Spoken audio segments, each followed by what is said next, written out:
பெறவே தடையான உடைமைகள் பற்றிய ஆசைகளை நினைவாய் கண் முன் கொண்டு வரும் சோதனையான சாத்தானே, இயேசுவின் பெயரால் உன் சூழ்ச்சிகள் ஒழியும். அந்தோணியாரின் திரு ஜெபத்தால் மடியும். இயேசுவின் பெயரால் உன் சூழ்ச்சிகள் ஒழியும்.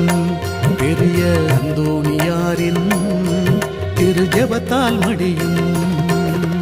காயனா சேசுநாயகா, காயனா மனதூயகா, காய தோணிலே சாயகா, காய சாரீக நாயகா, சேசுநாயகா, சூசேநாயகா, சேசுநாயகா, சூசேநாயகா.